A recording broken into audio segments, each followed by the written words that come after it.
Can I have them now? They're all mine? They're all yours. Okay, thank you.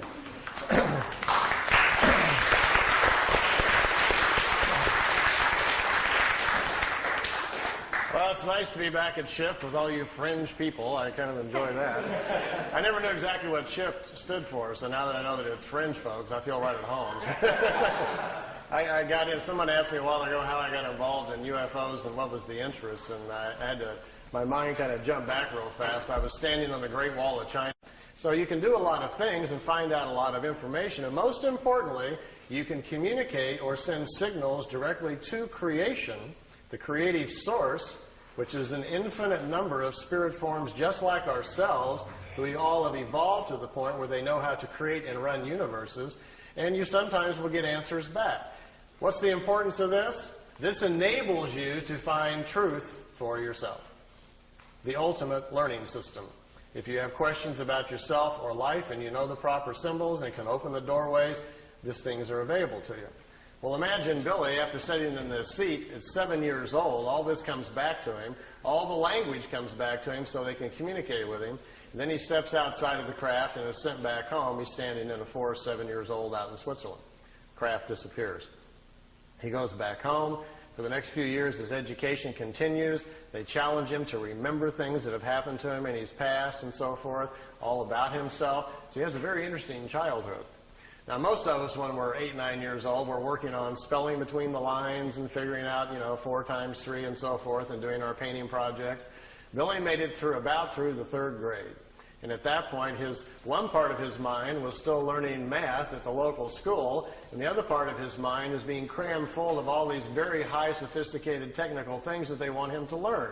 As well as he can't sleep because at night the dream state is so serious and all the stuff are flooding into his head that we have a very confused young boy here. So he didn't finish his education. Instead, he quit going to school. His parents weren't paying much attention, so Billy would leave the house in the morning, go out into the forest, be left alone, sit down in the forest by himself at 10 years old, go into his meditative state. The stuff would start flowing in. He got educated in the forest. Billy has not lived a life at all like the rest of us. He's never had a driver's license, never owned a car. He's really never even gone into town. He's been living out in the country his whole lifetime. Then at the age of 16, something very interesting kind of happened. On his 16th birthday, the voice he's used to hearing all the time, he thought would come in to wish him happy birthday, was getting very familiar with it. Instead, the voice changed, and it was another voice came into his head. It was a female voice that said she would take over his education, and now it was time to do some serious work. Let's leave home, the voice said. The voice told him to go to India and start studying, that they would direct him where to go. He was led out to India, to an ashram in Mehruli, India, where for the next 3 years he stayed in those areas and studied their philosophy, the different philosophies of man, went over into Tibet, crossed over there, studied with them, came back. During the 3 years, he had almost 100 contacts with these beings who started showing up in the disk, taking him aboard the crafts and moving him back and forth in time for his own education. When he was 19, he had to finally make the decision whether or not he wanted to go public, whether or not he would work with them to do this or not. Then they says, it's your decision. Now we're going to leave you alone for 11 years to get your life in order. You're a young man. Go get your wife. Go get your children started. Get your family started, and we'll be back. Well, he says, this isn't going to be real easy because I've already seen most of my life inside the craft. He says they have viewing screens that can show you the past or the future. He already knew who his wife was going to be. He already knew he was going to have 3 children. He already knew where he was going to live. He says, this isn't exactly fair. I feel like there's kind of a plan out there. I just have to kind of walk in the right steps. So he says, well, I guess I'll go to Greece where I'm supposed to go, and I'll be meeting my wife in about 14 days on the side of the road. And it happened, just like they told him. He met his Calliope. They were married on December 26th. He was 19, she was 17. They had to sneak across the border because she was underage. Made his way back into Switzerland where he went, and they had their children, and he settled down in the farm area where he was comfortable. At this point, let me show you some of the pictures and things that happened to him. I know some of you have seen many of the pictures before, but I can see on some faces you haven't. We'll go through those rather quickly and show you some because they're always kind of exciting to see some of the pictures. I've got the slide tray going, and I'm on a leash here. Maybe someone could help me start the slide projector. And I think we'll have to slide a little bit this way now, so we'll go by this gentleman. You got to come to this if you want. All right, well, let's see what happens to us here if we can get an image going here. Do we have any control over lights here? All right, light control. And let's see if we get a nice image here or where we're at.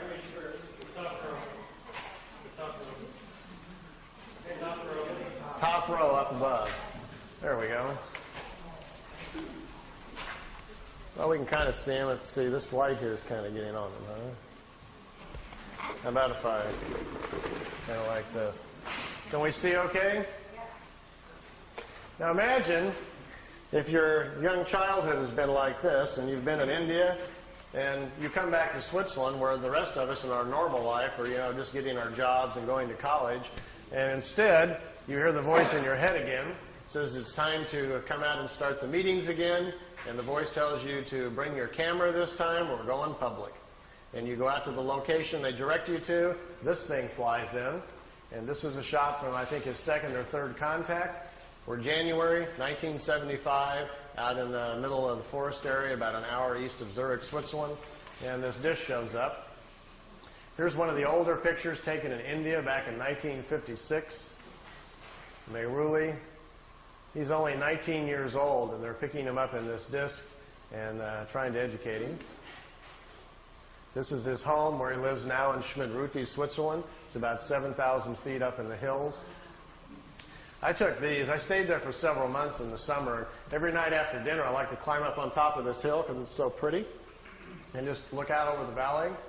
I found, well, I kind of lost count, over 15 people in the area and who live there who have seen the disc, seen them come in by accident. Found 3 people who've driven Billy out to the contacts, watched the crafts come in and pick him up. And then one night I got to see them myself. I asked Billy if I could see them, and they came by and let me watch. I got to go out in front of the house and stand there with him and watch the disc come in and float over the house. So it's pretty spectacular when you actually see them. Here's one of the few pictures we have of it on the ground. Most of the contacts were during the daytime. They were going on almost on a weekly basis.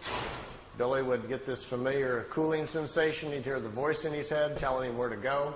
He'd go out to the area that they'd chosen. And many times they would set the craft down on the ground like you're looking at here. They'd get out of the ship, sit down and chat. I think, to me, one of my most memorable memories of him telling me about the contacts was at the first meeting on January 75. A lady stepped out of one of these crafts, came over and sat down. They talked for an hour and 20 minutes underneath the tree. And Billy asked the lady, says, "Who are you?" She says, "Well, my name, you can call me, the name that I chose for myself is Semyazi." And she says, "Semyazi, how do you spell that, or what does it mean? Is that a family name?" She says, "No, we don't have family names like you do. We don't pass the names on like you do. We've quit doing that. Instead, we've evolved to a point spiritually where we are more in touch with who we are as a spirit. We understand our incarnation cycles better. So we choose names which the name identifies the path of discovery we are on and the type of education we're working on during this lifetime. And in our language, the sound, Semyazi with a Z, means a woman with half the knowledge of nature. And that's her study. She's trying to solve more of the equations about nature in relationship to man. Well, Billy was trying to make his notes and was trying to make some, write it down phonetically how the name sounded to him. So he wrote it out, S-E-M-Y-A-S-E, Semyazi. So all of his notes, that's what he always called her, but that's how she called herself. She said on that first meeting that they've been watching this for quite a period of time. Their race is quite old. They are descendants of people from the constellation Lyra. People from the constellation Lyra. And in the constellation Lyra, they say, is the oldest known form or civilization of the human form that we are. They don't know how old it goes back. Their records only go 22 million years, passed down from society to society. In our Milky Way galaxy, originally it is believed that there were 44 million planets similar to Earth, where the human form naturally evolved there on its own. That number has greatly expanded over the past few million years because of the length amount of time. There's been plenty of time for races to develop space travel, move out, and populate other worlds.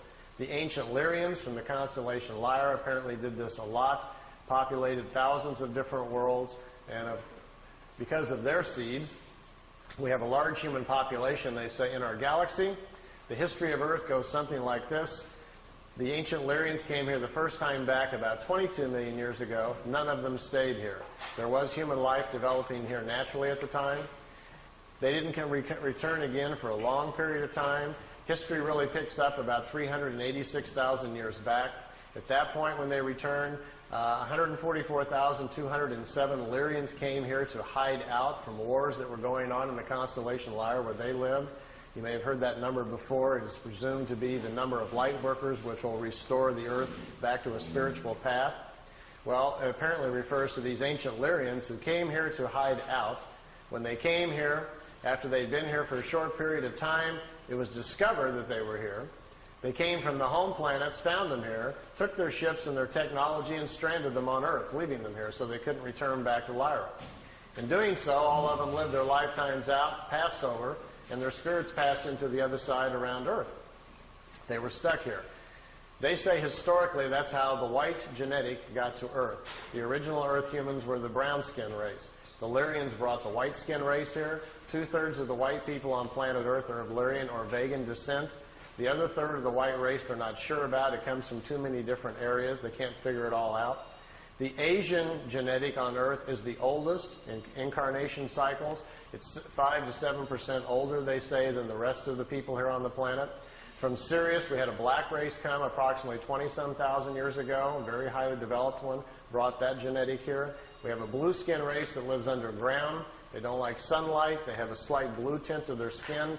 They have a large community under France, and there's a large city still in the Gobi Desert where they live. It's a very old race. It's been on Earth almost for 30,000 years. Every now and then, some of them are seen. They come out of the ground in India. Every now and then, you might even hear strange reports about these peculiar blonde, blue-eyed, blue-skinned people, which really stands out in India. So we have quite a mixture of people on our planet. If you ever wondered how we all wound up here, it's quite obvious we all didn't come out of the same monkey, if you want to follow that line of thinking. So we're moving closer and closer, perhaps, to understanding our heritage. And with some of the tool sets and things that we're learning about going inside and finding out more about our past lives, we're beginning to find out more and more that the Pleiadians are probably correct. We come from a variety of different places around our galaxy, and Earth then finds itself in a very unique situation of diverse people all trying to make it on one little planet. They said normally on a planet, when they find a new planet to look into, there is one race at about the same level of evolution and one color. That is the norm. But on our planet, we've had so much interference. We now have people a very wide range of age, a very wide range of spiritual age on Earth, which makes it difficult to get along.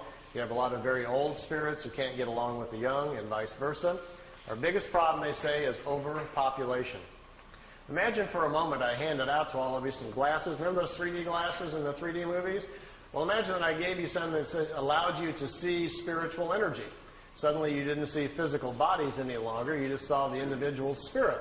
And you could also see the creational energy that made up everything around us, including the planet. So I'll pass all those glasses out to you here for a second. And as you put them on, suddenly all you will see is these little glowing images of our spiritual energy. And if, let's say, we backed out into space so we could see the planet, we would notice that around the planet Earth there are several rings. The first ring forms after the planet cools, and the very first forms of low single-cell creatures begin to form on the planet. The first ring forms. These rings are the other sides for the different levels of spiritual life that's on the planet. They continue up to 7 rings for the different life forms. After the animal kingdom, the lower orders, the insects and so forth are formed. The highest order of life, which is us, comes into existence. We are the 7th ring around the planet at the top. And they explain this to Billy because something pretty interesting is going on. Normally, in that other side, there's a balance of people on the other side. If we are in balance and living our lives correctly, there are 2/3 more people on the other side there is in physical body. That's because at our age of evolution, the average turnaround time on the other side is 152 years. And if people are living 70 to 75 years, then they spend twice as much time on the other side in between lifetimes before they cycle back in and come back into physical life. Our problem right now, we have overpopulated the planet so badly that there are too many young spirits on the other side. See, what happens is, let's say there's 5 billion people here on Earth, which there is right now, over that, and tomorrow about 50 million women become pregnant. open up this window of opportunity for new spirits to come in. Well, with our glasses on, we can clearly look at the other side and see there's hardly any spirits on the other side. There isn't 50 million spirits to come in. They're already in body because of overpopulation. Now watch what's going to happen. As you watch the other side, you will see little dots start appearing, little glimmers. Those are brand new spirits being pulled into the other side. They're coming out of creation. Creation will sense that there are new spirits needed to continue nature's natural cycles. There's nobody on the other side. Creation flows new spirits into the other side so the cycles may continue. But what's our problem? These are brand new spirits who haven't had any lifetimes yet. And when they come into life, there is no accumulated wisdom to provide their intellect and aptitude, so they will have a normal life like the rest of us. So consequently, we have people coming in who cannot even manage the bodies they're in. They're very short on intellect and aptitude because they have no experience yet. So we probably will label them either sick, ill, we'll send them off to the hospital thinking they're insane or crazy, whatever. They'll have a very difficult time of it, probably die at a very young age. They see this as our biggest problem because we do not understand spiritually what our existence is about and how we really work with nature. So we're ignoring that. We seem very bent on pushing ourselves or worshiping with religions and belief structures which take us away from the basics of nature. So they see it as our major problem. And they said, quote, "We see you as an insane society rushing headlong to your own destruction that could only be averted by a change in mass consciousness." That was on Billy's first contact in '75. Judging by the evening news the last year or so, they were probably pretty correct. I'll dash through some of these pictures so you can see them. Here Billy's got them parking the disc by trees. He was constantly being asked if he could put it by known object, get pictures so they could test them out. So he had them parked by, trees, fence posts, over lakes, anything that he could. Here he had the craft overhead and he was recording the sound of the ship so that they could check out the sound to see if there was something about it they could figure out. Didn't turn out to be so. It's a terrible sound anyway. Notice this craft is slightly different, has these unusual edges on it.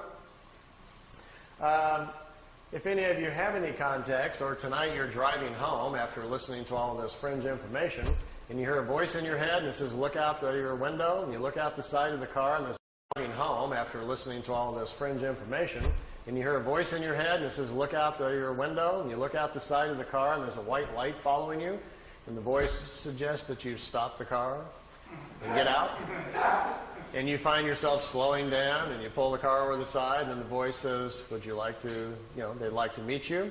Please park your car and step out. In the craft, you notice the white ball of light is coming down on the ground about 100 yards away, and it's setting down. You quickly look around. Wow, you're all alone. There's nobody out here. Should you be doing this? So you feel a little ripple go through your body. They're scanning you very quickly to see what you're like emotionally, if you're stable, if you're afraid, if you're, as they put it, tipping over in your mind. If you are, which you might be getting just a little excited because it's actually happening, they will send you another feeling to calm you down and let you know all about them, that they're friendly, that this is going to be a good experience, and suddenly you'll find yourself with all sorts of courage and so forth. Find yourself parking the car, actually getting out of the car going, can't believe I'm doing this. I'm actually walking out and meeting the spaceship. Craft sets down on the ground, lights go out, somebody walks out of the craft and walks towards you. As you get closer, you feel this ripple go through your body again. They're calming you down. What do we do when we meet somebody?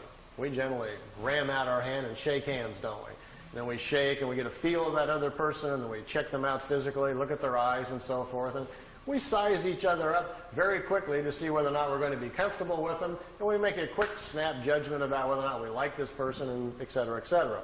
Well, they don't do that with a handshake. They do it mentally. And that last ripple they'll send through you is kind of their hello. You will know all about them. You will feel them emotionally, and they will make you feel comfortable, so there's no need for the handshake. The time they get up close, they may suggest something like, if you're not in a big hurry to get home tonight, if you'd like to go for a ride on the craft, we can take you aboard the craft. We'll take you anywhere you want to go in the universe. We'll explain all the mysteries to you. You can sit in our little education seat like Billy did, ask any questions you want, and they will be answered. All we ask, to be allowed to listen to your thinking. We're fascinated by your thought processes. If we can listen to your thoughts, then we'd be glad to take you for a ride for 2 or 3 weeks. Now, if you agree to that, which most of you probably would, after asking them if they could block out a few thoughts that you don't want them to listen to, They say, come on aboard. You find yourself going aboard the craft. Notice if it happens to be a ship like this with the unusual edges on it. This is their more advanced ship, and it's capable of moving in time. The older ones can't do that. So your questions this way can be a lot more complicated. You might want to go back in time and watch the pyramids being built, or see if Moses really parted the Red Sea, or did the crucifixion really happen, or whatever historically might interest you. You could possibly ask these questions, and perhaps they would take you back and let you see for yourself. Well, they'd probably take you out there for 3 weeks. You'd have all these magnificent experiences. You could go to other planets, see other worlds, see other societies. Maybe even go back in time and watch yourself being born, or visit yourself when you were alive 300 years ago. You can do some rather amazing things if they would let you do them. Then they bring you back. You may notice on your chronograph watch that 3 weeks has gone by, but by now you have an understanding of time because they've educated about it, and you're not surprised if they bring you back the same moment that you left Earth time. And you get out of the ship and walk back over to your car, and your car engine's still warm, no time has passed on Earth, and you've been gone for 3 weeks. Now you get in your car and drive home. What's the first thing you're going to do? You're going to get on the phone and call us, aren't you? You're going to call somebody. You won't believe what happened on the way home from the shift meeting tonight. I've been out here, I've seen this. I've gone here, I've seen all these amazing things. And what are we going to say? Oh, yeah, sure. All that happened right on the way home, right? You got any proof? You haven't been gone, 20 minutes, so we're not going to believe a word that you say. If you're lucky, maybe they allowed you to bring back some samples of some kind, rocks or something from another world. Maybe you brought back some food things we don't understand. Billy has a peach tree in front of the house he brought back from another planet. And when visitors come over there, they go eat a peach just to see if it tastes different. He has some unusual vegetables in his garden. On the desk in his office, he has crystals and rocks and stones that he brought back from another planet. Nothing that, too exotic that really twists your mind too much, but just kind of different than what you're used to seeing. If you were real fortunate and had a camera with you, you might be able to take some pictures of some other places. That would be kind of fascinating to have a look at. So these kind of experiences don't happen too often, but if they do, and that's the ship that you see, make sure your questions are big. We want to know all about it, don't we? This is where we live. This is an artist's drawing of the Milky Way. If you flew in a craft up above the galaxy, notice out here there's a little yellow box on the bottom left there. That's where we live. That's where Earth is. By the way, the Pleiades are only 400 light years away, which means if we got in our Honda and set the speed to 1 light year speed, if we were traveling at the speed of light, it would take theoretically 400 light years for us to get to the Pleiades. But the Pleiades are just right there in the neighborhood. It's 53,000 light years to the center of our galaxy. So we're going to have a very fast ship to get anywhere.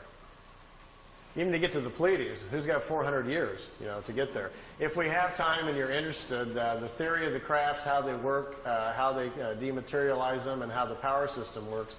If we have a chance later, if that's somebody you want to know, I can draw that out for you and show a little bit about how they're designed if that's something you're interested in. This is what our galaxy looks like from the side. It's a spiral galaxy, similar to most other galaxies. It's a very normal one. Here's some more of Billy's pictures of 2 regular-sized ships, and notice the 2 on the top are slightly smaller. These are remote vehicles. They're in our upper atmosphere, hundreds of them all the time. When you talk to people that claim that they're having visions or ideas, or they think they're psychically connecting with the Pleiadians or the Arcturians or something like that, in most cases it's with these little remote discs. They pick people, 20, 30,000 of them at a time, and they broadcast visions and ideas to people. They're generally never from Orion or Arcturus or Sirius or whatever like that.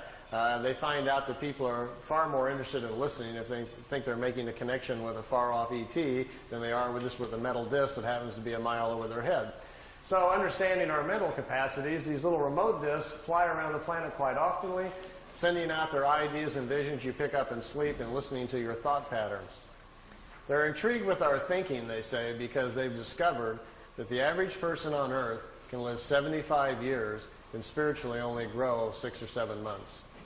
They look at us as a spiritually dormant planet, that our lack of understanding about nature and how things really go make us more of a study than anything else. We are so misled, they say, by all of our belief structures and things that exist on our world. The time we survive through our kindergarten grades, our schooling, and our early years with our parents who mislead us, not on purpose, but they do because it's how they were taught. By the time we get to be 10 years old, there's so much stuff in our head that we can hardly get life straight.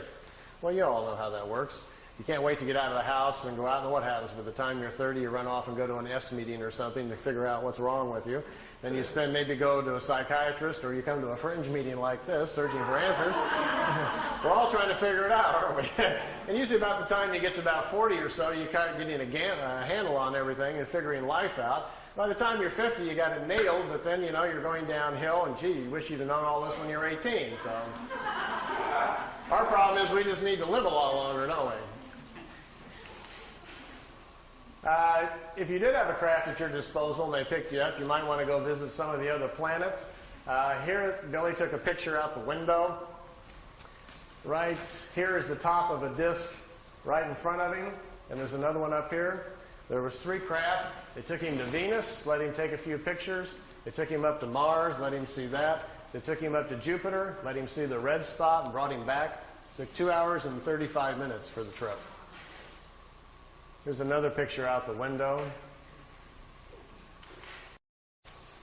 This is a blow-up. When the pictures were being taken back, and most of these were shot in 75 and 76, by the way. The pictures, the agencies, the CIA, and most of the intelligence community were very fascinated by this when it was going on. This is actually a computer blow-up. It's a process picture. It's been digitized back in the 70s by a CIA office in Zurich, Switzerland. They were trying to understand the propulsion systems or learn something about them from these things. And this was one of the pictures they chose. Billy really didn't get that close to the ship. It's just been enlarged and filled in. But it makes a very dramatic looking picture. For those of you who might be slightly scientifically oriented, let me give you a crash course. See this bar right here? This is a very important factor in what makes this ship work. This craft basically doesn't produce what we would call anti-gravity. All matter is comprised of atoms. Follow me on this. It has electrons and protons. We have electrons spinning around a nucleus, right? So the concept is that anywhere you would go in our atmosphere or in the universe, anywhere you go, there are atoms or subatomic particles that have electrons. Well, as long as you've got electrons around, one of these things will work. This device actually is designed so it will swim within electrons. That's what it's doing. Here's what happens. Down at the bottom, right here in the center, we have a reactor for power. We have a rod that goes up to the center. And up here at the top, we shoot a charge, a very positive charge. And right above, where this rim is right here, the whole top of this ship, the surface area of the craft, a positive charge is shot out. And what it does, it charges the electrons that are flowing around the top of the craft, and it makes a vacuum right over the top of the craft. That's what causes it to lift up off the ground. Because down in the bottom, out in this area down here, the charge is all different. There's a negative charge put out by the reactor down here. There are 3 capacitors on the bottom, 120 degrees apart. When the capacitors fire, a negative charge goes out the bottom, but the capacitors do not work if the craft is too close to the ground. The planet itself grounds out the charge of the capacitors. So they have to lift it off the ground before they can have the capacitors charged up. So that's the purpose of the vacuum at the top. And this right across here is an interesting kind of metal which separates the positive charge from the negative charge, because the surface of the craft is highly charged by this intense field that's going on. So you have to separate the two. We have the charge at the top, slowly lifts the disc up off the ground. It gets up about 12 feet.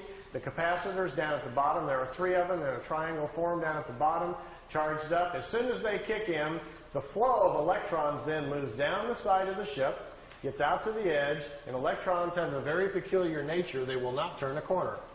And when electrons get out to the edge of the right out here, they accumulate.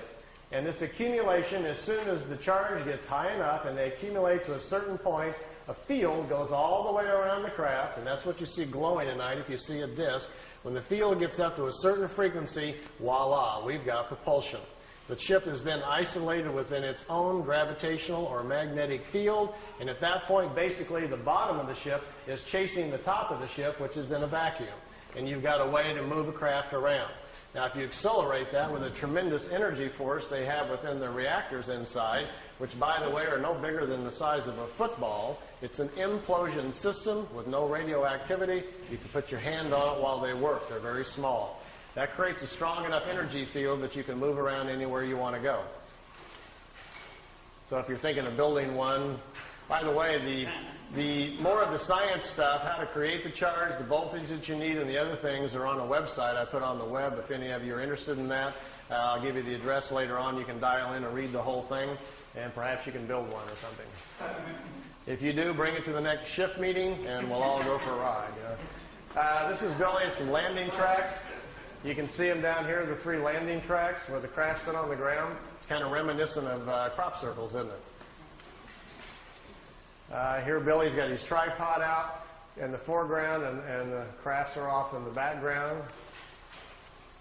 Here we've got a regular sized ship and 2 little ones again. Those little remotes. This is a different kind of craft. It doesn't sit down on the ground. It floats. The bottom of the crafts are flat. Burns the ground up pretty good though. There's one at night. It wasn't a solid craft. It was just more of an energy field. Billy took several pictures of it. We have about 20 witnesses that also took pictures of this. It changed shape. Small objects came out of the large one, flew around the house. Billy tried to communicate with it, but communication wasn't possible. Later he was told that he had been paid a visit by a group of life forms, if you want to call it, from another world that do not exist in solid form. That there are many kinds of life in various shapes and forms, and some of them are non-physical. And the non-physical ones can move their essence or their energy field or whatever you want to call it to where they want to go. They get together in groups and kind of like jump to different places that they want to go to. Kind of like biolocating, I guess we might call it. And what you're looking at here is a picture then of a life form that exists in a non-physical form that biolocated to Earth for whatever reason, perhaps just curious about Billy.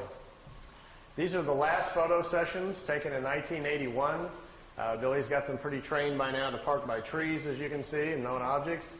He calls it the Italian wedding cake. The balls on top of it were experimental.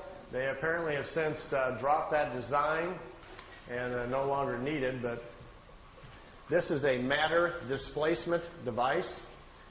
They first acquired the knowledge to transmit, or you might say teleport their crafts on their very large crafts first, and then they're downscaling the technology here to the little ones. There's also a movie film of this coming in and zipping around the tree that he shot at the same time. And here we are coming in around behind the house. How would you like this to come floating through your back window? You look out and here's coming down in front of the house. That's where Billy lives in Schmidruti. Like they say in Men in Black, some swamp gas reflected off of Venus, and you got to. Well, as you can see, this is why this case has been about the most controversial in UFO history, because with these kinds of things to look at and talk about, it gets everybody pretty charged up. And here they are leaving at night, taking off from the house. The film imbalance causes it to look gold. The craft is actually silver. Here you can see the bottom of it, what looks like some sort of crystalline objects down at the bottom with some sort of etchings all around the circumference. Okay, we'll stop right there. Okay, we can have the lights back on now. Everybody kind of watch your eyes.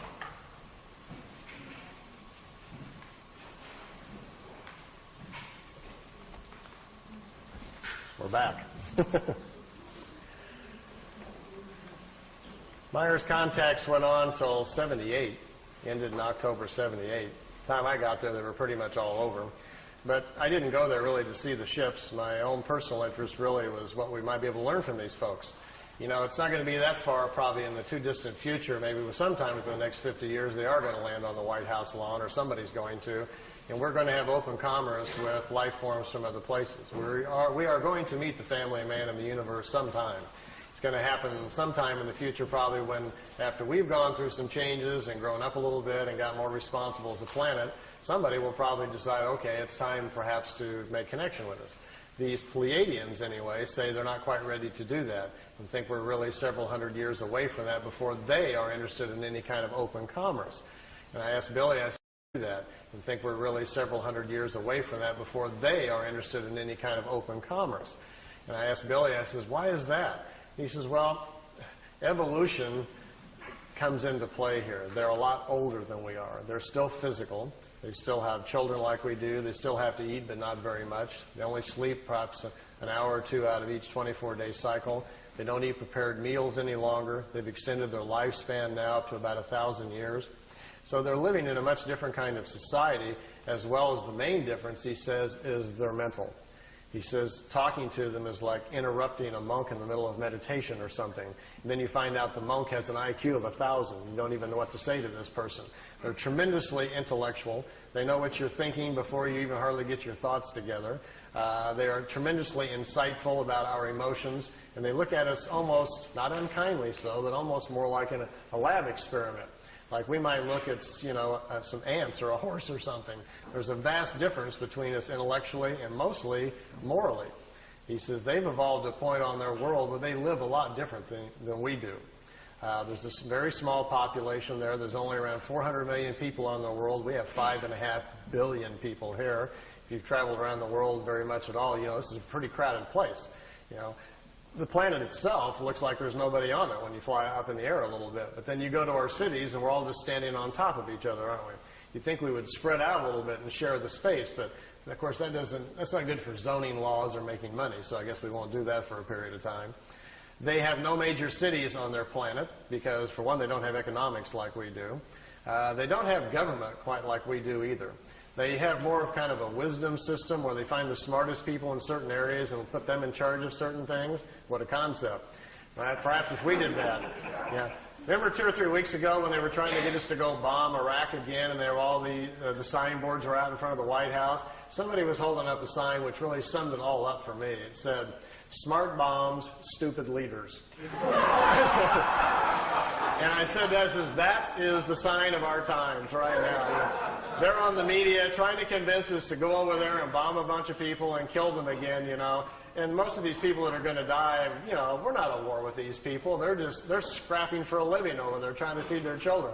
So that's where we are at as a country. We have smart bombs but stupid leaders. So we obviously have to make a few changes here. On their planet, for instance, if you have a Department of Agriculture, we would all get together and find our 10 smartest people about agriculture, and we would put them over here in a building, call it Smart Guys About Agriculture, and we would ask them questions. Well, we don't do that. Instead, we hire smart lawyers from South Carolina who just allocate funds for this and then take it back for that and stick it over here. Our whole government's based on shuffling money around, not about anybody knowing what they're doing up there. So if we would actually change our system to something like this, we may be on the beginning inroads to fixing some of our problems here. If you go to their world, it's seemingly very, very quiet. There's no cars. It's very peaceful. Billy says the people, for the most part, looks like either they're asleep or they're all in a trance. He says they're very, very mental. They communicate very openly, like in an open consciousness, like an open phone line. And he says there's something going on he didn't understand quite at first. He says, because we're not doing any of this. Imagine that all of us had become mentally so powerful that not only could we listen to each other's thoughts, but we got to the point where we could really honestly tune in with nature and understand it. You could really communicate with a leaf. And you could literally talk to a rabbit as it was walking by you. We were really tuned in with the world we were living in. And then it fell upon us, as the elders of the planet, to do something about a deteriorating environment. And all of us got together and we knew the answer. We knew if we took part of our mental force and projected it into the atmosphere, we could not only clean it up, but we could put an energy into the atmosphere which would help all the creatures in nature. Everybody would live longer. We wouldn't get sick any longer. Our metabolism would change, and we could control the quality of our physical life. We understood this. So we all sat down one day and said, let's do it. We took hands, we charged our minds up, we got into a higher self as high as we could, and we charged the atmosphere up, and it changed all the life on the planet. People quit getting sick. People quit being emotionally unhappy. It stabilized the planet. The food started changing so that when you ate a small pear or a peach, you no longer got hungry. You didn't need to sleep as much because there's available energy to everyone. Everyone could tune into it to become educated. There was no need for schools. All we had to do was teach our children to sit down and tap into this consciousness, and all of the knowledge of the elders would be available to them. This is how they're living on their world. And they protect this mental environment. They don't let people from other worlds come and interrupt it and upset it. If you and I were to show up there with our cameras and our tape recorders, wanting to, have them stand in front of a tree so we can take their picture, they may accommodate us. But Billy said even when he was there, he continually felt like he had to be quiet, like he was in a church or something, like he knew he was upsetting something going on. He says they don't like a lot of visitors because normally the visitors aren't tuned into what they're doing mentally. And it's looked upon like a virus or a sickness in the atmosphere when lower life forms come to visit. I told Billy, I says, but I thought they'd ask you on a couple of times if you'd like to come back and live there. He says, yeah, you can do that. And I says, well, how would they do that? You being a much younger life form, or even me or somebody else, if we went to live there. I mean, they would let us do that? And they says, well, it's possible. They brought some people there. He says, they might put you in an out-of-the-way area. But he says, they have a way of redoing your thinking. They can fix your brain right up. I said, how do they do that? And he says, oh, it's a thing that happens, and he talks, his English isn't very good. He says, before you're born, when you're inside your mother, he says, between the 8th and the 15th week is when your spirit sends the information to the mother about who's coming in from the other side. And there's a signal, a pulse signal that comes into mom's DNA that says such and such is coming in, so we need to create a brain network that's strong enough to contain all the accumulated wisdom that's coming in. Now, once the brain is formed with mom's DNA and this new signal that comes in, he says, as the body begins to form, after about the 4th month, he says, when there is commitment, when the spirit is ready to come in and it looks like we've got to go here, we're going to have a full pregnancy, he says, then something happens in the acids in the brain. He says, there's a copy of all of your accumulated wisdom from all of the lifetimes goes into the brain and the acids in the brain. And that's what kickstarts, so to speak, your consciousness, creates your thoughts. That's why one child is so different than another when they come in. You got one that's screaming, wild, yelling, throwing fits. The other one's very quiet and smiling, just wants to watch television. This is what sets up your personality and your character traits when you come in. It's that initial download of your personality as you're flowing forward from lifetime to lifetime. It's your operating system that's coming into play. He says if you were to go to a Pleiadian world, they can transplant the acids in your brain and change you overnight. He says you even get choices, almost like designer choices. What would you like to be like? They can take the acids from other people's minds and so forth and put them into your brain, and it only takes about 24 hours and you are changed. You are, for the most part, it's high-speed injected learning. But he says the trade-off is you're no longer exactly you, because who we are as a personality and as a character is a large reflection of what we know, how we think, and how we act. And all that's going to change very, very quickly overnight. So you would have to be willing to put up with that. You're going to go through some dramatic shifts in personality, as well as your intellect is going to dash forward very quickly. So usually what they do is they kind of like pick out the style that you need. If you're a scientific person, lean that way. If you're a more nature person, whatever it is you might be leaning towards, they can give you these kind of injections, so to speak, slowly over a period of a few weeks and very gently change you into a different person. You get up to their speed mentally. And the nice part, he says, is as soon as you pass over and finish that lifetime, it carries forward. That wisdom carries forward. That wisdom carries forward into your spiritual self. They'll teach you how to do it. Then your next lifetime, it sticks. So you've, in effect, kind of taken a shortcut in the evolutionary cycles and skipped a few lifetimes down the road. So there are potential shortcuts. It is quite possible to do that. I think what I'll do here, I've got some movie film, too, of the crafts flying around, and then I want to do a little drawing and go over some of the mind and spirit things we've learned from them about how levels of consciousness and thinking and so forth. I didn't get to do any of these things the last time I was here, so I thought that might be kind of entertaining tonight. But before we get to that part, any questions you'd like to ask about ships, Pleiadians, landings, anything else? Anybody got a question about anything you want? I'm open to ideas. Hi. Hi. What kind of contact have you heard is still happening, say, in the last year and a half or so? And are you still in contact very much with Well, I was there like 86 or 90.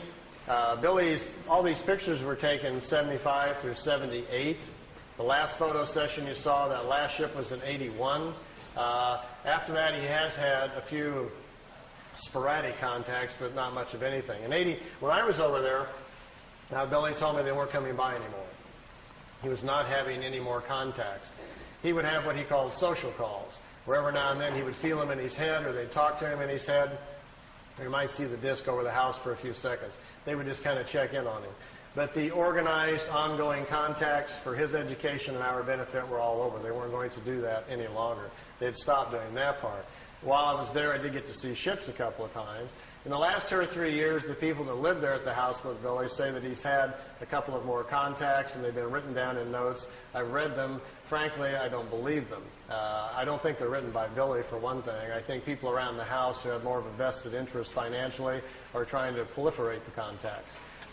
Billy, no one's met Billy. You wouldn't know if he wrote it or he had not. No one would know unless you understood him and his personality and what he's really like. A sad situation has kind of fallen in over in Switzerland. We have a group of 24 people who own the rights to Billy now. They have since 1984. It's an organization called the FIGU. I was a member for 3 years. The FIGU is in charge of all of the information. Billy doesn't read the mail or do anything anymore. He's just not that healthy. They have got into a situation where they have discovered they can make money by selling the information.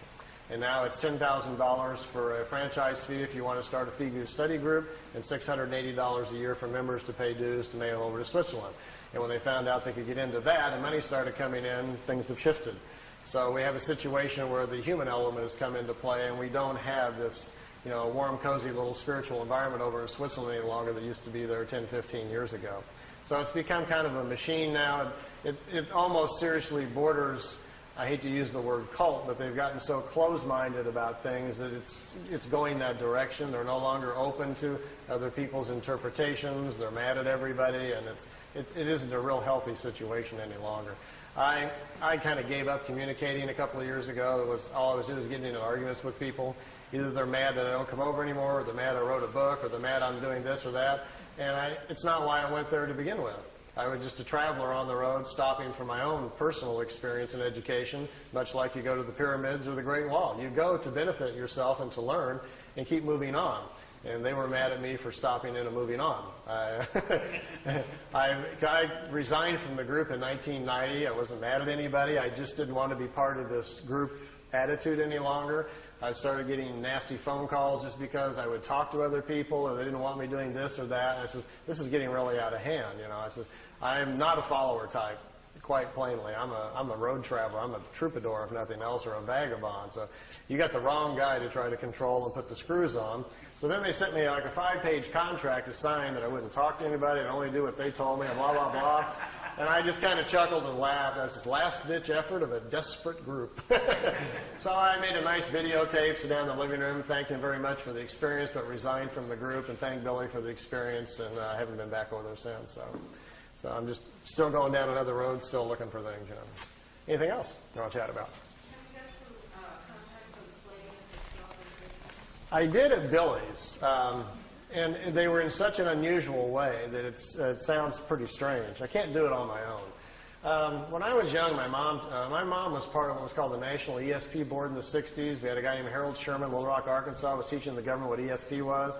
My mom was one of those 5 people they brought in that was clairvoyant, and underneath it all was the government trying to see if we had these unique people who could see what the Russians were doing or whatever, My mom could see what was going to happen tomorrow. She couldn't see beyond that, like short-range, clairvoyant type.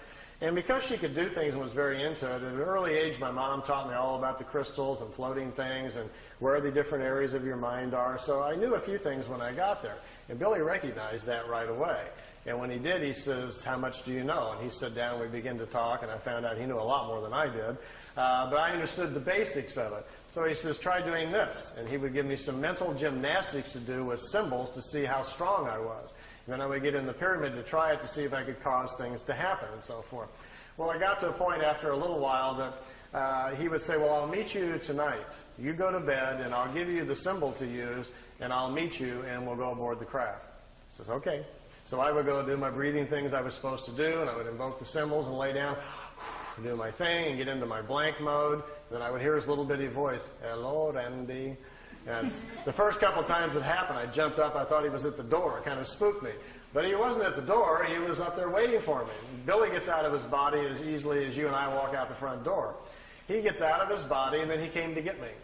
And after I didn't do it right the first few times, and I got onto it, then next thing I know, I'm on board a craft, but it's like you're a fly on the wall. No one talks to you, addresses you. And I would watch Billy communicate with them, but no one ever would look my direction. I never felt anything. I was strictly there as an observer.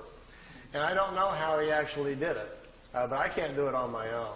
I never got to go out on a craft all by myself physically or anything, but I had months of experiences like that. And mostly I was told the reason that they would do that, without having gone through the early childhood of opening up the spiritual language in my mind, they said that most of the people on the planet who are of that old Lyrian genetic are older than most of the other people.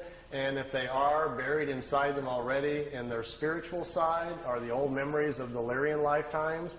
And as Lyrians, they've already lived on worlds that are far more advanced than the one we're on right now, so it'll come to them easier. So they said all I really needed to do was be exposed to the ideas, and the whole chapter would come back to me.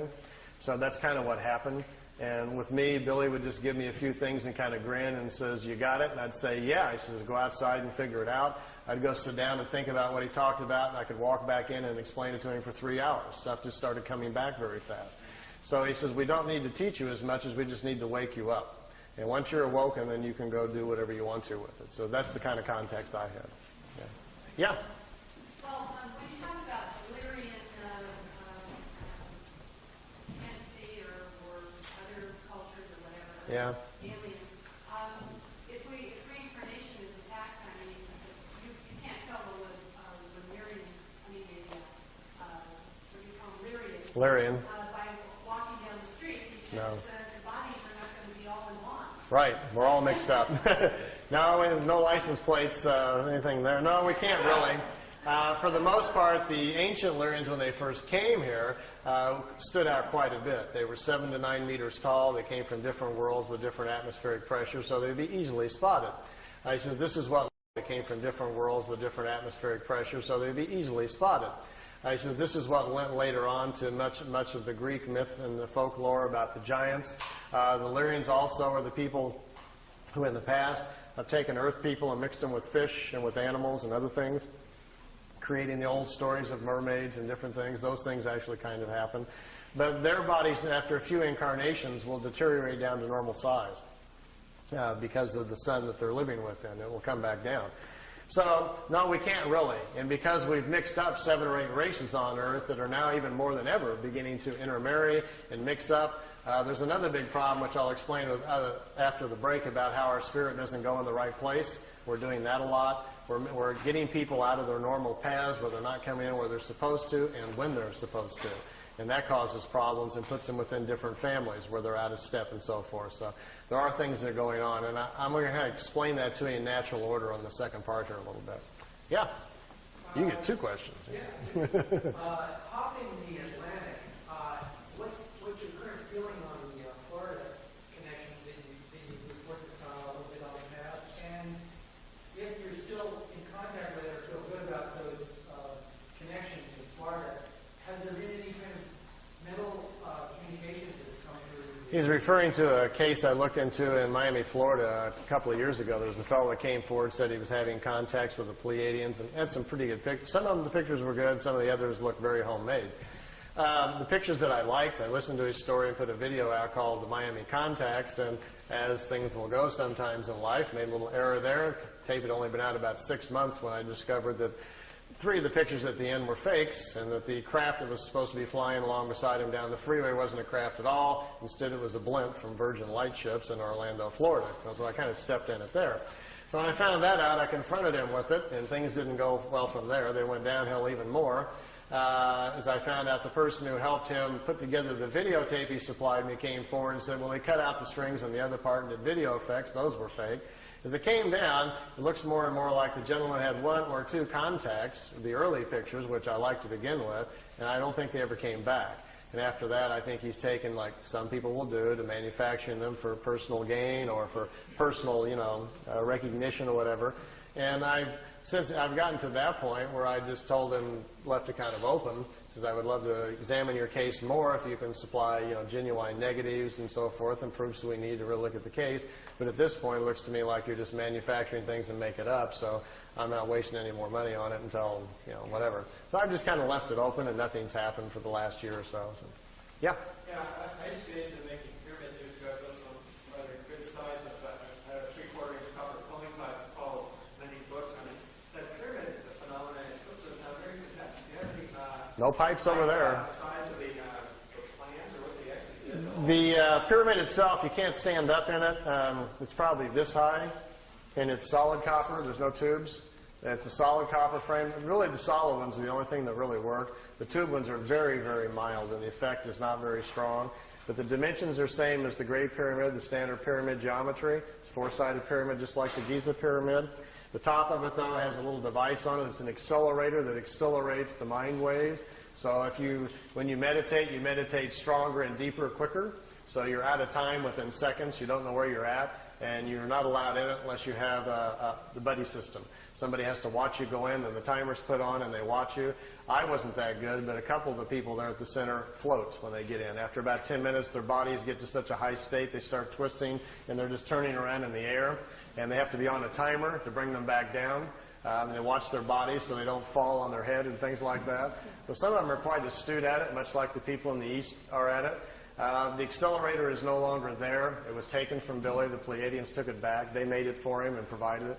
They took the accelerator back, so it's no longer on the pyramid. But his pyramid's solid copper.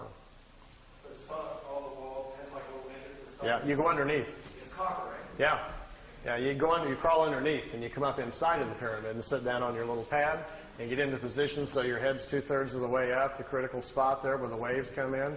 The function of a solid pyramid is to block out the world. See, all of us are broadcasting all the time with our minds, but we're not used to listening to other people's thoughts. Instead, our fields protect us from that so we don't hear it. So my point is that we are living amongst everybody else's broadcast, and plus all the stuff that's in the air all the time, from radios and TV and everything else that's in the air. But you're just not consciously aware that your mind has to defend itself from all these field energies, as well as properties that are moving in the universe. The function of a solid copper pyramid, once you get in, and the reason it's copper, that's the best defense against other kinds of field energies. So you're isolated more, and that's what you're after. By becoming more isolated, your mind then no longer has to defend or protect itself, so to speak, from outside influences, and then can better do its own work. That's the concept. And then if you have an accelerator, you're not only are you not protecting yourself, you're turning up the volume on your own mind, so you just move forward on the evolutionary scale about 1,000 years there, or 1,000 lifetimes very quickly, by suddenly being isolated, having your own field intensified.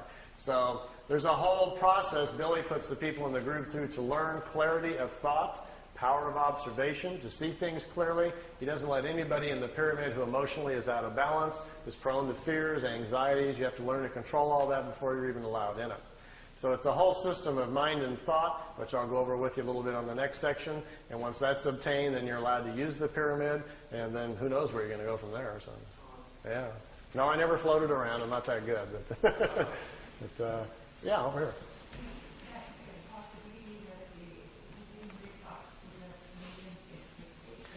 They said that they were, after the third year, they told him that expectations were 32%. That's about where it was at. The contacts were stopped because Billy's health was failing rapidly from trying to control the group around him, which was getting very out of control. Once the people around him learned what was going on, it settled in on them, the levity of what was happening. This concept of being special set in on too many of them, where they thought they were better than everybody else and they'd been handpicked somehow for the planet. And that thinking got carried away and the group just got very out of control. And at that point, they says, we stop at this point. It no longer serves our interest. So to them, in many ways, and they told Billy throughout the 3 years, that much of this is a test to see how people will respond with open contact with us. We'll have physical contact with you. The people that live around you, we will not have physical contact with, but they will be made to know it's for real. We want to examine what happens to the human condition when it tips over, when reality steps in and, takes over your current thinking. And most of the people at the center did not do very well. The original people all became, like, as Billy calls them, pit vipers. All snapping at each other, jealousy, infighting, arguing. Suddenly everybody hated each other, fighting over money, who's sleeping with who, and it became a real nightmare. So Billy was like, stop, stop, stop. This is becoming a madhouse, and then at that point they stopped it. It went a lot longer than expected. Let me show you something. See these tapes? This is Billy's whole 3 years of meetings. There's stacks of paper this high, all of his notes. I took them and put them all on audio tape. This is the whole 3 years of his meetings, and they're in chronological order. As you listen to the tapes, it will tell you, even after about the third or fourth meeting, already they were considering stopping because they could see that it was too fragile for people. He says, we can only take this so far. So they decided to kind of test it out. And all along, all throughout the contacts, they were always very concerned about that. In almost every meeting, they would discuss someone living at the house, how they were thinking. This person is dreaming incorrectly, becoming very fearful. This person is becoming overwhelmed with their... Every meeting, they would discuss someone living at the house, how they were thinking. This person is dreaming incorrectly, becoming very fearful. This person is becoming overwhelmed with their ego, and they're starting to get jealous. This person is trying to make the other one look bad. They were studying everybody's human condition. And so to them, it became kind of like a laboratory thing, and Billy was kind of like sitting in the middle. He's got all these 10, 15 people in the house behind him that are going berserko, and then he's trying to keep his cool and get them to keep coming back. I think 4 or 5 times on there, he's literally almost on his knees, please come back. I want more education. Let's continue. And they kept saying, like, that's enough. It's time to stop. And at the end, the last contact in October 78, they put him under what they called a probation for a year. If everybody could get themselves together and calm down, they would start them again. But it got worse. Instead, people just went nuts around the house, and Billy says no more, so they didn't come back anymore. Yeah. Yeah. Those big volumes that Wendell Stevens put out, really, its translations, how complete or accurate? Wendell Stevens was the original investigator on the case. That's how I found out about it. The notes, Billy's notes, the 1,800 pages of all of his typewritten notes, Wendell has a set and I have a set. And Wendell made the messages from the Pleiades books out of those. Wendell didn't change anything. What Wendell did was leave things out that he didn't think people were really ready to hear, and mostly that was pretty much all the spiritual stuff. Wendell's not comfortable with that. You must remember that Wendell's more of a nuts and bolts, chase the UFO picture kind of guy. So it was his decision just to leave a lot of that out of the books. But from what I've read in him, Wendell didn't make any effort, neither did I, to try to change anything. And we just figured, let the marbles fall wherever they do. My book, The Pleiadian Mission, is a little different. I actually went to Switzerland because Wendell and Lee wouldn't give me all the notes. And so when I was traveling on my next trip, I said, I'll just go to Switzerland and get them myself. So when I did, I was interested in all the stuff that wasn't in the Messages books. Of course, the Messages books weren't all out yet at that point. So what's in mine is pretty much, most of the book is 67%, 60 to 70%, mostly the spiritual stuff, which is what I was particularly interested in.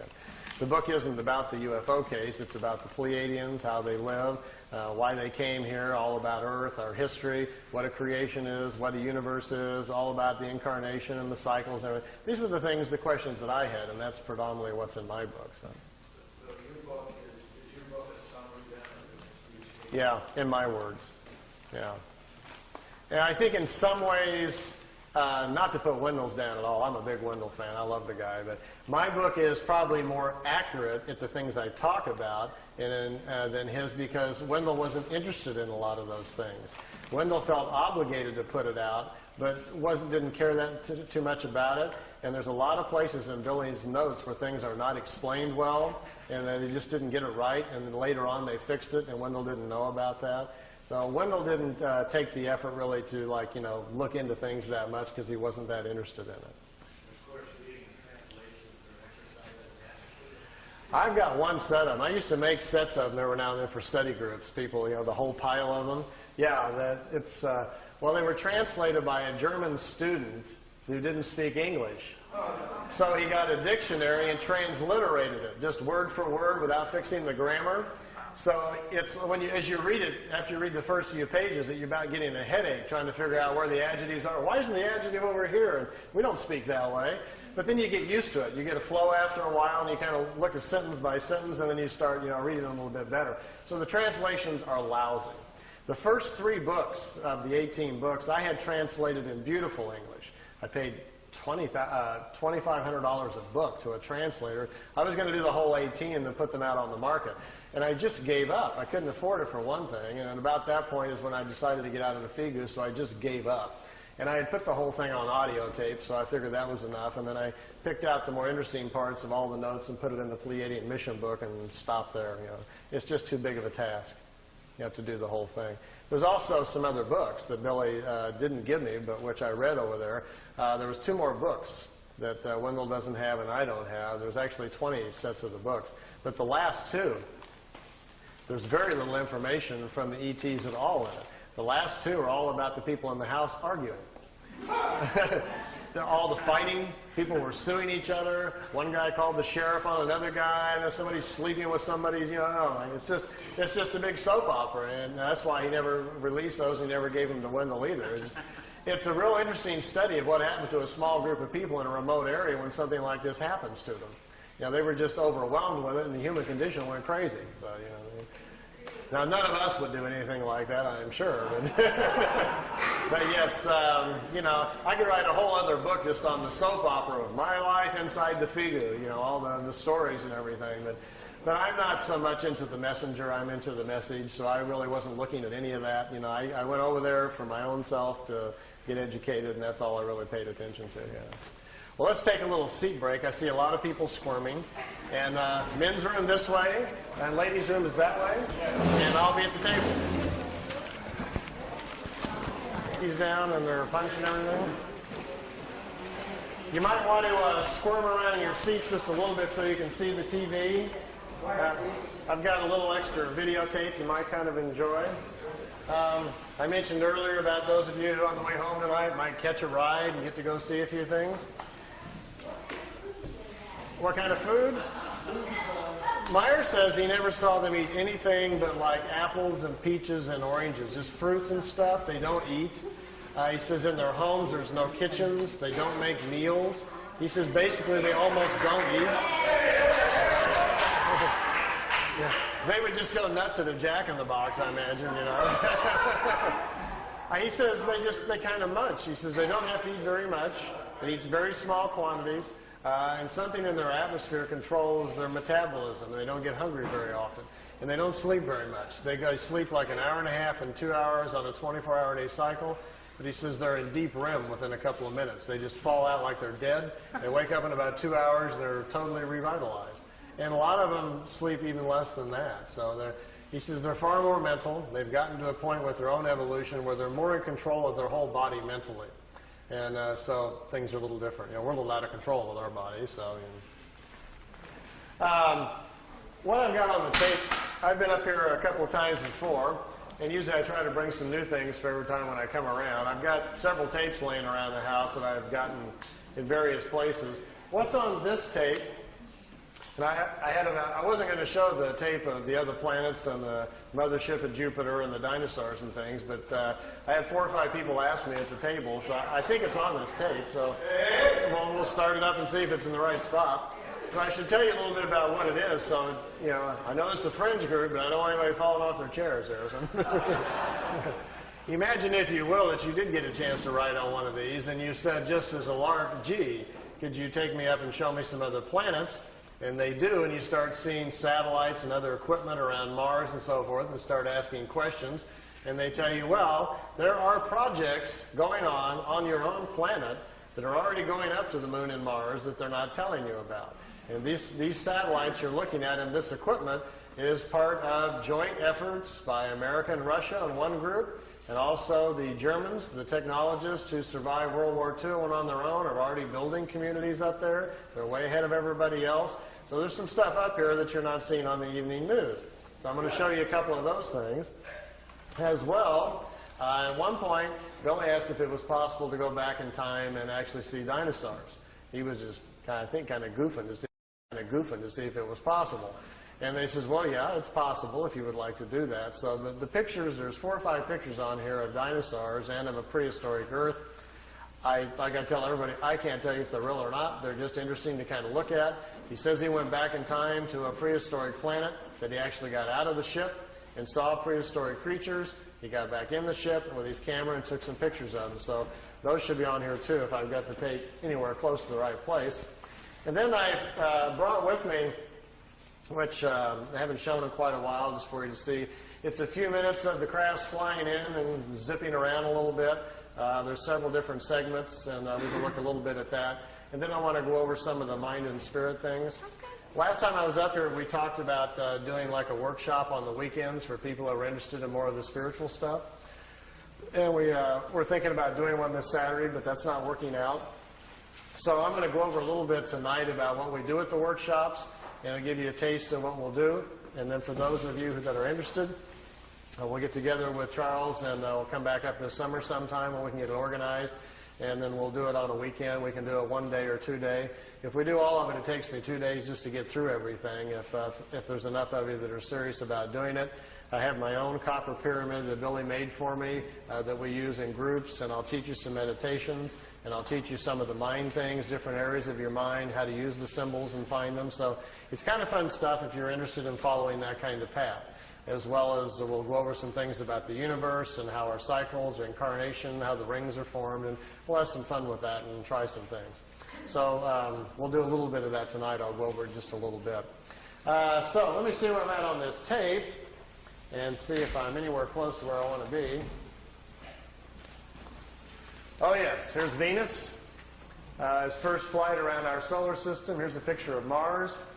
By the way, this is not a professional tape. As you can see, these pictures are in a picture album, and I've just got my camcorder out, and Wendell and I are flipping through the pictures. So this is not a produced tape for you to look at, so it'll probably never be on the market, but at least you get a chance to see some of these pictures. This is Mars just from a different direction with the sun very bright on it.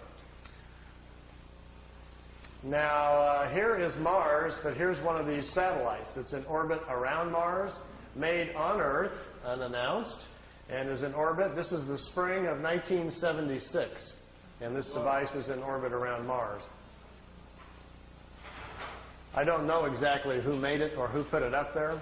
Here's another one. This is Mars again, and here's the light panels, solar panels, and the satellite equipment in orbit around Mars again. This is a different one. This is a dust storm on Mars. Billy wanted to get close and try to take pictures of artifacts. You've all heard about some of the Sidonoplasma on Mars, about the face on Mars that Richard Hoagland and other people have been looking into. Billy published a paper back in the 70s talking about that. There was a race of people who lived on Mars. They had a terrible catastrophe about 186,000 years back. At the time, there was about 40 million people killed on Mars, and they're all gone now, of course. So there were societies there, and we will find quite a few remains of their civilization once we get up there. Here he's on board one of their large motherships. This is the side or the edge of a saucer that was parked inside as he was walking by it. Here's Jupiter. Here's the mothership in orbit. They're flying into it to go aboard. It was 17 miles high and about 10 miles in diameter. He spent 3 days on it. They went to different places in our galaxy to show him around. This was the craft that was right in front of them as they were flying into it. He took a picture of that one. Here, again, is back at Mars. These aren't in any particular order. Here's another object in orbit around Mars, and look, here's an American flag on it. So there's a couple of things that they've put up there that the military's put up that we don't know about. This is a picture of Billy in a suit. He's on a prehistoric planet to see the dinosaurs. He's got a breathing apparatus on. This is a Pleiadian man, and they've stepped outside of the ship so he can see the animal life on this prehistoric world. Got his picture taken, too. That's pretty good. This jumps back here to, remember the Apollo-Soyuz hookup, us and the Russians back in '76? Billy asked him if he could go up and watch it. They said, okay. They took him up. There's several pictures here of the Apollo-Soyuz hooking up with Earth in the background. Some of the wildest pictures he's got. I mean, just look at the vantage point. The planet's in the background. How else would you get this picture unless you were up there at that particular vantage point? Not a lot of people have that in their photo albums, you know. You can imagine that people at NASA would crack up, you know, if you... They'd probably find it a little hard to believe at first, but they don't have pictures like this. Here it is when it's just hooked up. There's Earth in the background, and here's the two capsules coming together. This is the top of the mothership. There's windows, but there was nobody in the windows as they came into it. We really missed out here.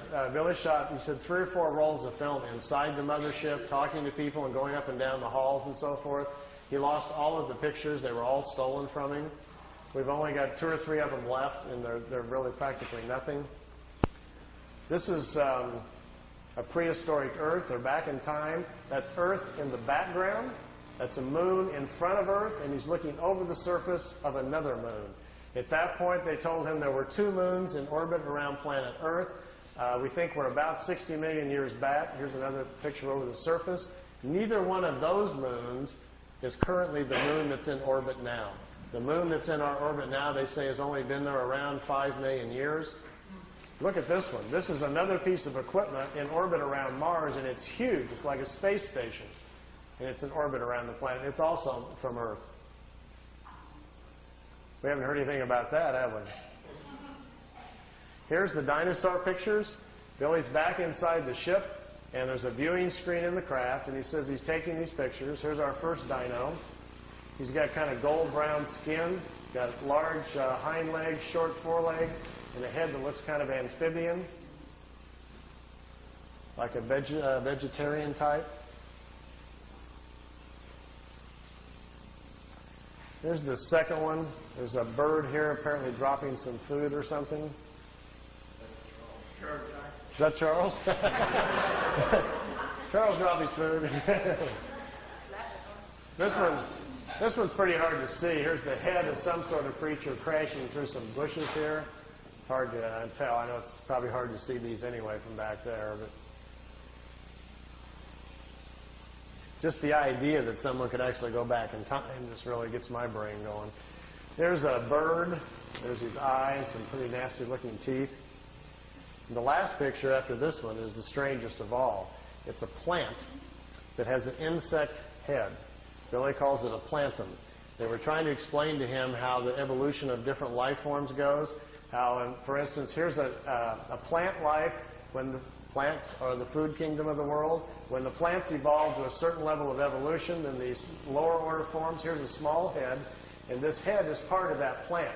There's these 2 little eyes. It's an insect, the beginning of insect life on the planet when the food kingdom has evolved high enough. There are 7 different stages, they say, of spiritual energies or creational energies on a planet that create the many different kinds of life forms. There's a transition from one kind to the next. Ours is the 7th or the last one. We have to wait until the animal kingdom has raised the evolution of the body material. We have to wait until the animal kingdom has raised the evolution of the body material high enough so our cycles can start. Okay. Oh, I didn't know these were on here. These are some of the Miami pictures. Some of the ones that I didn't put on the tape because I'll kind of go through them here. Here's the kid in Miami. His name is Manny Escondon is his real name. He's taking notes. Here these discs came in. His girlfriend took the pictures. These are flat-bottom discs. They're made on Earth. They're called Vril discs, V-R-I-L. They're manufactured down in Brazil. They also have a factory down in New Schwabenland in Antarctica. There's another picture. There's a news copter came in. Look at the first 3 discs. When they see the copter, they start to turn invisible or put their shields up. And the first 3 crafts, they go out in a series, are just becoming invisible when he snapped the picture. It was taken with a Polaroid at a 30th of a second, so it caught it right in the net of going out there. These discs were designed by German technology in the late 40s. The first ones we know of that were tested out were probably around 47 or 48. They're called Vril levitation devices. As you can see, they actually fly quite well. Notice the nice V formation. Being typical earthbound Air Force pilots, they're still flying in formation. We understand this technology a little bit because intelligence has shot down some of their ships, learned how they're doing it. And when you hear rumors about how the Americans are building flying discs, what we're doing is playing catch-up to the German technology that's been around since the 40s. Their technology has accelerated tremendously. They make 2 different types of levitation devices. That's what we're doing out at Area 51. We manufacture the devices in San Diego. They're put together by General Electric. We test them at Area 51. Here's the German disc parked down on the ground at a facility down in Brazil. Here's 4 guys standing next to it down there. There's a whole row of them. He couldn't count how many were down there. He had his Polaroid with him and grabbed a few short shots there. Over here's 2 guys here on a craft coming in. You can see the two guys standing here. And down here at the bottom, which I know isn't clear, is one of these old bell-shaped crafts. Many of you are probably not familiar, but there was a fellow named George Adamski back in 1962 who claimed to be having contacts with people from Venus. This was the craft he was taking pictures of. George's contacts were real, but he wasn't having contacts with anybody from Venus. The blonde-haired ladies that were inside the craft were actually from Brazil. That's where the crafts were flying out of. They've been making them down there since about 1947. They find it very convenient if they make contact or land somewhere to tell people they're extraterrestrials, and we're very open to it. If they tell them, hi, we're part of a German intelligence group from Brazil, people would freak out. I got my camcorder and I've got my micro lens on here, getting as close as I can to this picture. It's a very, very small Polaroid picture that's about that big, and it got wet in the rain. He left it in the windowsill, so I've ironed it and put it on paper so we didn't lose it. And I'm copying it with my macro. Here's the whole picture. Over here is one of the old bell-shaped discs. Here's one in the air. Notice the platforms they're sitting on. There's a guy standing here. There's a guy over here just coming out of this disc. I'm trying to get real close to the bottom of it here so we can see what they're like. This is an area, if you look on a map, I've got a little videotape over there if you're interested in learning more about this information, called Space Cities. I've narrowed it down to about within a 200-mile range where this facility is at and what they're doing down there. Here's the guy standing there. The discs sit down on the platforms. Remember earlier I was telling you about how the condensers charge out the bottom? They have to charge the field up. If you get too close to the Earth, the charge dissipates because it's grounded. These metal platforms, they sit them down on the platforms. Then they can keep the ship charged up. And if they need to take back off right away, they can. They don't have to wait for the ship to charge back up. The platforms charge them up for them, so they can lift right back off. If they would set it down without the platform on the tripod legs, they've got to go through the process again of charging the capacitors up, which takes 3 to 4 minutes. So if they're in a hurry to get away, they're in big trouble. These old bell-shaped discs actually have 3 Mercedes-Benz truck engines in them, driving the magnetic field. This was their first design that they made. This was the first ones that the Germans built. These craft here were under consideration, and they were working on them in the end of World War II. When you hear about Hitler's secret weapon at the World War II, if you go back and look at the newspapers, that's what he was talking about. They were in hopes they would get these things up and working, and they would still have a chance then to win the war. Fortunately for all of us, they did not, or we'd all be speaking German today. Interesting side effect, too, once they finally did get them up and working, they made lousy war weapons because the field around them prevents you from dropping bombs or anything out of them. It ignites the bombs. So it took them a while. They don't even have weapons on them for a while, and then they had to come up with other kinds of devices. This was the first pictures I saw from the kid in Florida of his German contacts, and to my knowledge, I still think they're his best and perhaps his only contacts. I think he probably had a couple of contacts from these people. They came, they took him for a ride, it looks like on 1 or 2 occasions, and then perhaps they never came back. So we found this situation on several people around the planet, so it's not an uncommon situation. And this is from ET technology, but it was before 47. It wasn't ET, nothing to do with ET. It wasn't. No, just good old German intelligence figured it out. I can tell you where they got it. It's kind of a long story, but basically it came from German people who had traveled to India to study the concept of the Vril, the energy of the universe, and they were trying to figure out how to levitate their own bodies to move in time. And they came back and they explained it to people what they were doing in India, how they were trying to travel in time. And some German engineers tried to build a machine to travel in time, but when they turned the thing on and lifted up off the floor instead, they didn't time travel, but it floated. And they stumbled onto the idea of how to make what's called a Vril levitation device. We think they did that probably the first time and sometime probably around 25 or 27. And then the concept laid around in private circles for a while and then became a potential thing during the war and then really didn't happen until after the war. These are Billy's pictures, some of his early movie footage. We got a car going down the highway over here and the trees blowing in the foreground here, and here's the disc. They're trying to show him, you know, just allowing him to take some movie film of the craft.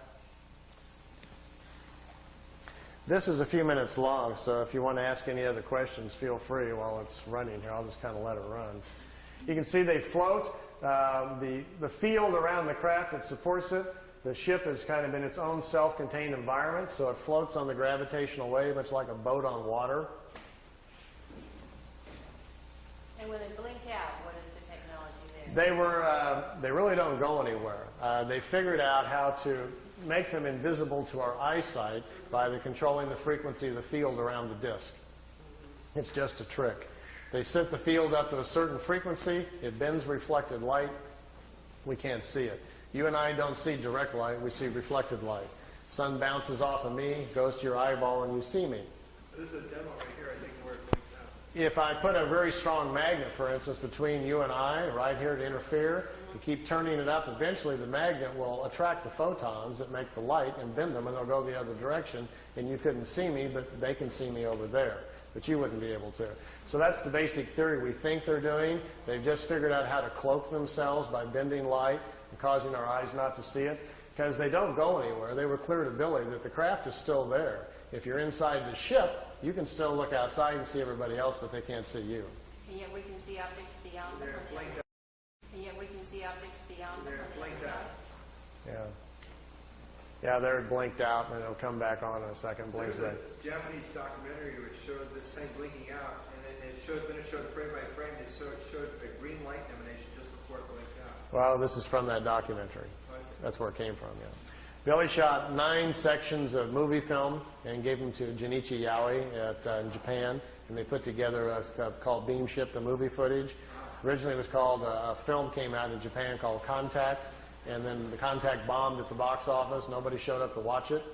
And they previewed it in Kansas City about 1982 or something like that, and people booed the movie. They didn't believe it at all, so they took it off.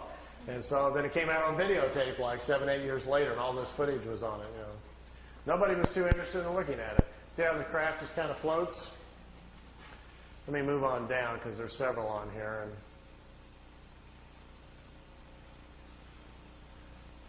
Billy's not really zooming in. He doesn't have a zoom. That's the Japanese cameraman excited.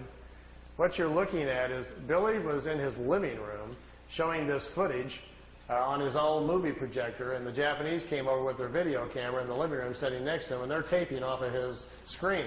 So that's where we get this. Here's another section where we're flying in. I'll kind of fast forward through some of these because I think it's kind of long. So. I mean, how many ships can you look at, huh?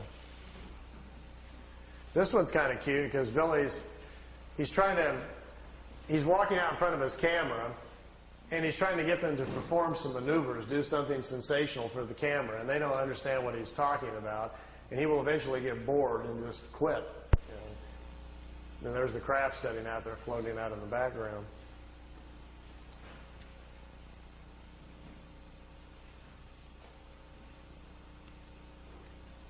But the best ones are still to come. Let me move on down the road here a little bit.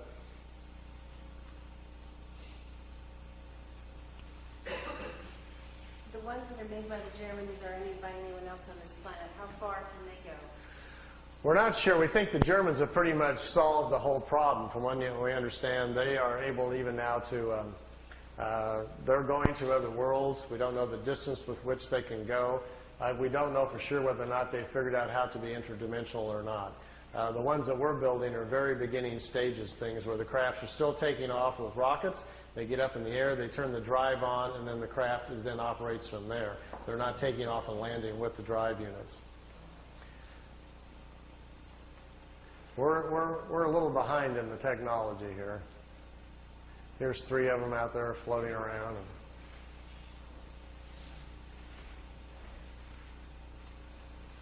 Is anyone else in league with the Germans, not with the Japanese? You know, that's the curious thing. I think at certain levels of security, obviously, on this planet, everybody knows what everybody's doing.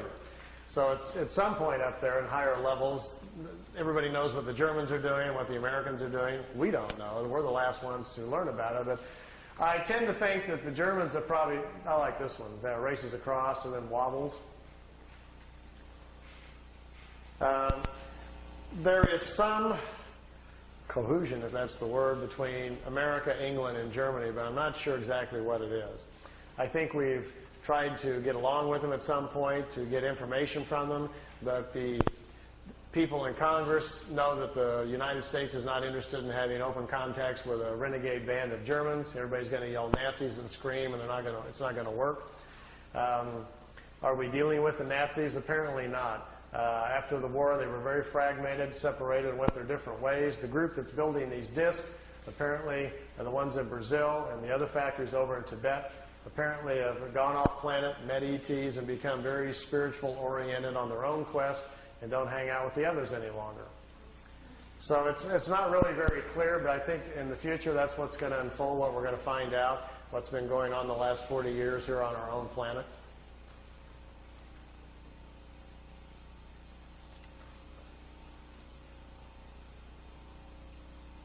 Notice when they go to the right or left, they have to tip it up, and then it kind of staggers to the right, staggers to the left, like an old Star Trek episode or something. That's because out the bottom, we're pretty sure the field comes out the bottom and has to push the craft, so it kind of slides to the left in an awkward manner. They're not really designed for slow speeds or idling, you know. So they can go really fast against the... They're not very good at slow speeds. But this thing about traveling beyond light speed, to convert it into like spiritual thought energy? Lights, please. Yeah, one more thought on that, and then we'll kind of get off the engineering here. You obviously can't go that fast. We already know there's something called the mass speed correlation theory, where we cannot accelerate any matter beyond a certain point and it implodes upon itself. That we already know. So even if I had a ship here today, we all got aboard for the price of admission tonight, we're going for a ride. We went out and got in the ship and got inside of it and punched the button to say, go to, where do you want to go? Let's go to the Pleiades and say hi to the folks. Well, we couldn't fly there in the ship. It would take, even with the speed of light, and we'd be going 400 years to get there, so we don't have that much time. So they have obviously come up with some methods to move the craft much faster. I've had a couple of talks with independent engineers that are designing things, you know, for JPL and NASA and what their theories about it, just to see if they were thinking along the same lines at all. I says, how are you ever going to accelerate anything that fast? He says, well, you're not. What you're going to have to do is make it interdimensional. You're going to have to change it from a physical form to a non-physical form so it can move at the speed of subatomic particles. And when we do that, we're not sure what's going to happen. That's kind of what they're doing. They dematerialize the craft. It's converted into a non-material state that contains its own map or programming.